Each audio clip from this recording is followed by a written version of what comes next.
দর্শক, আজকের ভিডিওতে আমি আপনাদেরকে পাহাড়ি অঞ্চলের একটা উঁচু নিচু আঁকা বাঁকা প্রাকৃতিক সৌন্দর্যে পরিপূর্ণ ব্যতিক্রম রাস্তা দেখাবো। আর এই রাস্তার সৌন্দর্য দেখলে যে কেউ অবাক হয়ে যাবে, কারণ এই রাস্তাটি পাহাড়ি অঞ্চলের একটা রাস্তা। এই ভিডিওটি যখন 1 মিনিট হয়ে যাবে তখন বুঝতে পারবেন যে এই রাস্তার যে সৌন্দর্য অ্যাকচুয়ালি কতটা মনোমুগ্ধকর। কারণটা হচ্ছে এটা একটা পাহাড়ি রাস্তা, আশেপাশে সবুজের সমারোহ। আর 1 মিনিট যখন হয়ে যাবে তখন দেখতে পারবেন এই রাস্তার যে কন্ডিশন সেটা কতটা ব্যতিক্রম অন্যান্য রাস্তার তুলনায়। আমার কাছে বেশ চমৎকার লাগছে কিন্তু দেখতে রাস্তাটা।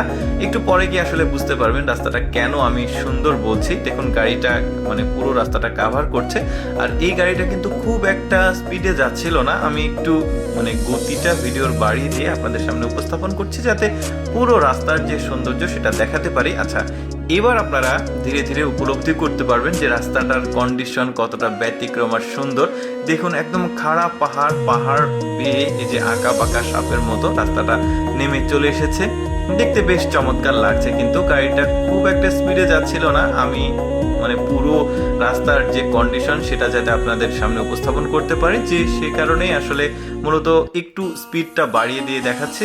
এই জন্য মনে হচ্ছে গাড়িটা দ্রুত যাচ্ছে, কিন্তু না, এই ধরনের রাস্তাতে কিন্তু গাড়ি দ্রুত যেতে পারে না, অনেক ধীরে ধীরে যেতে হয়। যেমন এই যে বাঁকগুলো দেখছেন, এই বাঁকগুলোতে অনেক সতর্কতার সহিত গাড়ি ড্রাইভ করতে হয়। একটা ব্যাপার এখানে বলে রাখা ভালো, সেটা হচ্ছে এই ধরনের রাস্তাতে ড্রাইভ করার জন্য আলাদাভাবে ড্রাইভিং ট্রেনিং নিতে হয়। এই অঞ্চলের যে রাস্তাগুলো রয়েছে, এই রাস্তাগুলো অনেক আঁকা বাঁকা রয়েছে, যে কোনো ড্রাইভারের পক্ষে এই ধরনের রাস্তাতে ড্রাইভ করা মোটেও সম্ভব না। এর জন্য অনেক এক্সপিরিয়েন্স প্রয়োজন হয়। আর তাই ড্রাইভারদের এক্সপিরিয়েন্সের জন্যই আসলে সরকারের পক্ষ থেকে ড্রাইভিং সেন্টার তৈরি করা হয়েছে, যেখানে বিনামূল্যে সবাই এই ড্রাইভিং স্কিলটা শিখতে পারে, বিশেষ করে পাহাড়ি অঞ্চলে ড্রাইভ করার জন্য।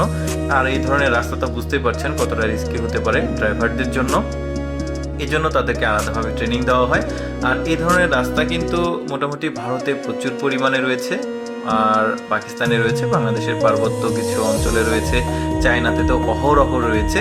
তবে ভারতের রাস্তাগুলো কিন্তু আমি নিজেও ঘুরে দেখেছি, বেশ চমৎকার মনোরম পরিবেশ রয়েছে, প্রাকৃতিক সৌন্দর্য রয়েছে। তবে এই রাস্তাটা একটু এক্সট্রিম লেভেলের বাঁক দেখা যাচ্ছে, একদম নিচের দিকে নেমে আসছে, বেশ চমৎকার। কিন্তু গাড়িটা এখনো নিচের দিকেই নামতে আছে। চিন্তা করে দেখুন, এই ধরনের রাস্তার আবার মেনটেনেন্স যে ব্যয়টা সেটা অনেক বেশি, কারণ সবসময় কোনো না কোনো লোকজন রাখতেই হয়। কোথায় ভূমিধস বা কোথায় ল্যান্ডস্লাইডিং গুলো হয়, সেখানে আবার ঠিক করতে হয়।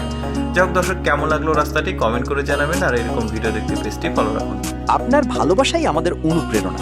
থাকুন ভোরের আলো তুহিন ইউটিউব চ্যানেলের সাথে। আরো সুন্দর মুহূর্ত নিয়ে আবার আসবো। সবাই ভালো থাকুন, সুস্থ থাকুন। আসসালামু আলাইকুম।